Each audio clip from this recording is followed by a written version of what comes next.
بسم اللہ الرحمن الرحیم۔ السلام علیکم۔ یہ national audio library for the blind کی آواز ہے۔ آپ سن رہے ہیں حضرت مولانا جلال الدین رومی رحمۃ اللہ علیہ کی حکایات پر مبنی کتاب حکایات-E-Rumi۔ اسے آپ کے لیے پڑھ رہی ہیں فرح ناز۔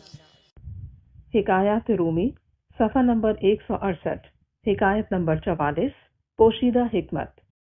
خود کو عقل و دانش کا گہوارہ سمجھنے والا، خود پسند، خوشامد پسند، عقل کل کا مالک ایک بادشاہ تھا، جبکہ اس کا وزیر باتدبیر، پڑھا لکھا، تحمل مزاج اور سمجھدار تھا۔ ایک دن چھری کانٹے کے ساتھ پھل کاٹتے ہوئے بادشاہ سلامت کی انگلی زخمی ہو گئی۔ دلیر بادشاہ سلامت اپنا خون بہتا ہوا دیکھ کر پریشان ہو گیا۔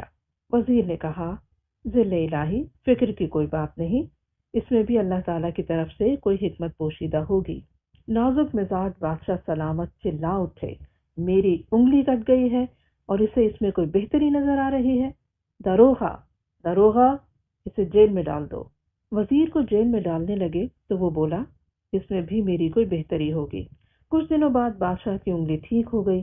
وزیر ابھی تک جیل میں ہی تھا۔ بادشاہ سلامت ایک دن اکیلے ہی جنگل کی طرف نکل گئے۔ واپسی پر راستہ بھٹک گئے اور کسی دوسرے علاقے میں پہنچ گئے۔ وہاں کے وحشی لوگ بادشاہ سلامت کو پکڑ کر اپنے سردار کے پاس لے گئے۔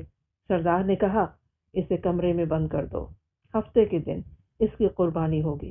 مقررہ دن بادشاہ سلامت کو جب قربانی کے لیے چبوترے کی طرف لے کر جا رہے تھے تو ان کے مذہبی رہنما کی نظر اس کی انگلی پر پڑی، جہاں اسے کٹ کا نشان نظر آیا۔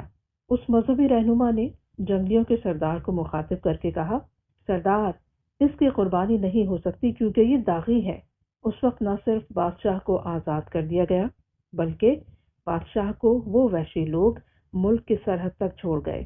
جب بادشاہ محل میں پہنچا تو اس نے فوراً وزیر باتدبیر کو رہا کر دیا اور کہنے لگا، تم ٹھیک کہتے تھے کہ انگلی کے کٹنے میں اللہ کی طرف سے کوئی حکمت پوشیدہ ہوگی۔ زخم کے اس داغ کی وجہ سے میری جان بچ گئی۔ وزیر بولا، بادشاہ سلامت، آپ کی تو جان بچی انگلی کٹنے سے، میری جان بچی مجھے جیل میں ڈالے جانے سے۔ خدا نہ خواستہ میں آپ کے ساتھ ہوتا تو ان لوگوں نے میری قربانی کر دینی تھی۔